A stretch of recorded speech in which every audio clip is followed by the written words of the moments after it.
आवाज आ रही सभी बेटा? चलिए क्लास को स्टार्ट करते हैं। जैसे कि हम डिस्कस कर रहे थे जो हमारा फुल वेव रेक्टिफायर है, ठीक है। फुल वेव रेक्टिफायर के बारे में फिर से हम आपको बताएंगे कि किस प्रकार से इसका फंक्शन होता है, ठीक है। इसके बाद में यहाँ पर देखो, ये आपका एक्चुअली डायग्राम होता है। ये आपका ये ट्रांसफार्मर होता है। ट्रांसफार्मर की प्राइमरी में हम एसी सप्लाई अप्लाई करते हैं। उस एसी को अप्लाई करते हैं जिसका हमें क्या करना होता है, हमें डीसी में जिसको कन्वर्ट करना होता है। इसके बाद यहाँ पर आप देखोगे तो यहाँ पर जो आपका यहाँ सेकेंडरी में इसके 4 डायोड कनेक्टेड होते हैं, कुछ ब्रिज के रूप में कनेक्ट कर देते हैं, इसलिए हम इसको ब्रिज रेक्टिफायर के नाम से जानते हैं, ठीक है। इस कारण से हम इसे ब्रिज रेक्टिफायर के नाम से जानते हैं, ठीक है। अब इसके बाद में हम यहाँ पर आपको अब बताते हैं कि जो ट्रांसफार्मर का ऊपरी टर्मिनल हम इसको ए मान लेते हैं और नीचे टर्मिनल को हम बी मान लेते हैं। तो जो ए टर्मिनल होता है, ए से 2 डायोड D1 और D2 कनेक्टेड होते हैं, जबकि बी टर्मिनल से जो ट्रांसफार्मर की सेकेंडरी का निचला टर्मिनल होता है जिसको हम बी मान लिए हैं, यहाँ पर 2 डायोड कनेक्टेड होते हैं, इससे D4 और D3।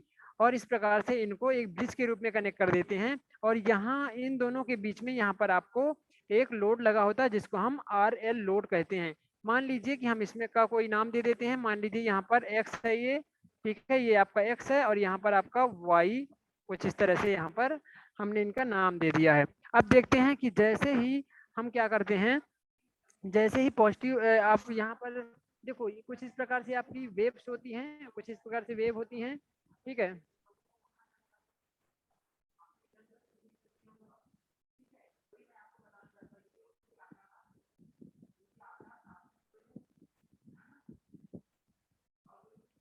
ये पॉजिटिव वेव होती है, ये आपकी पॉजिटिव वेव होती है और ये नेगेटिव वेव होती है।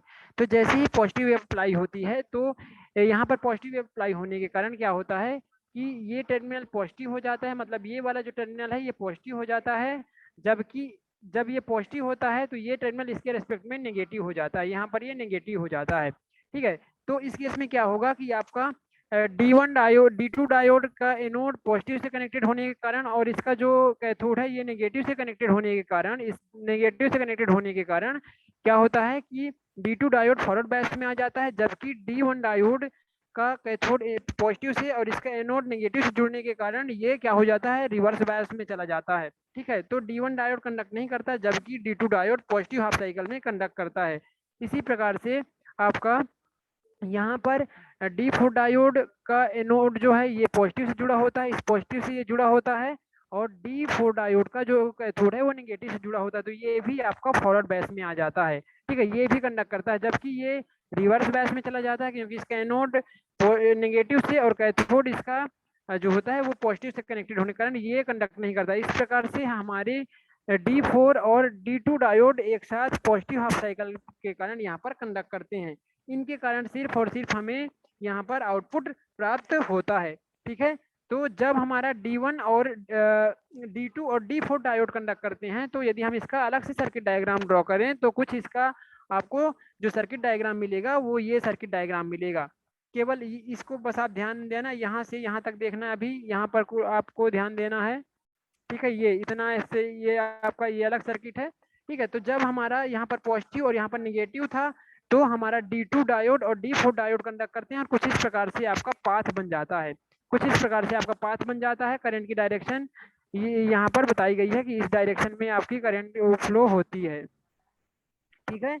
ये ऐसे इसकी करंट की डायरेक्शन होती है, ठीक है। जब हम पॉजिटिव हाफ साइकिल अप्लाई की तो ये पॉजिटिव और इसके रिस्पेक्ट में नेगेटिव हो जाता है, तो हमारा D2 और D4 डायोड कंडक्ट करते हैं जिसके कारण हमको आउटपुट मिलता है, और आउटपुट में ये प्लस और ये माइनस पोलैरिटी होती है, जिससे कारण करंट की जो डायरेक्शन होती है इस डायरेक्शन में होती है।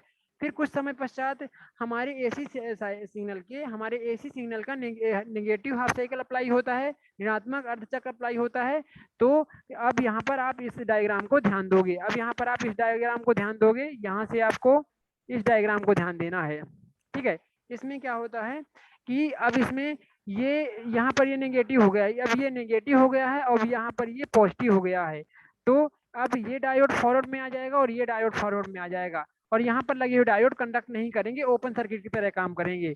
तो यहाँ से आपका जो करंट की डायरेक्शन होगी, अब ये इधर से डायरेक्शन ये इसके अकॉर्डिंग होगी, यहाँ से अब करंट की डायरेक्शन यहाँ से आपकी कुछ इस प्रकार से होगी। और यहाँ पर देखोगे आप तो लोड में सेम डायरेक्शन है, देखो इसमें भी ऐसे ही फ्लो हो रहा है और यहाँ पर भी देखोगे तो इसी डायरेक्शन में फ्लो हो रहा है, ओ से एन की ओर करंट फ्लो हो रहा है यहाँ पर भी। और जब हमने नेगेटिव हाफ साइकिल अप्लाई किया तो भी ओ से एन की ओर ही फ्लो हो रहा है। ठीक है, तो इस तरह से हम कह सकते हैं कि करंट की डायरेक्शन चेंज हो, मतलब जो आपका एसी पॉजिटिव और हाफ साइकिल और नेगेटिव हाफ साइकिल दोनों के कारण ही लोड में करंट की डायरेक्शन सेम होती है, मतलब मिलने वाला जो आउटपुट होता है वो समान होता है। ठीक है, इस तरह से चीजें यहाँ पर आपको बताई गई हैं। ठीक है, और मैंने आपको प्रीवियस स्लाइड में आपको बताया था कि किस प्रकार से हमारा जो इसका वेव फॉर्म बनता है। ठीक है, किस प्रकार से इसके पॉजिटिव और नेगेटिव हाफ साइकिल कारण मिलने वाला जो आउटपुट डीसी आउटपुट है वो किस प्रकार से हमको प्राप्त होता है। ठीक है, तो ये आपका कंप्लीट इसका एक्सप्लेनेशन है।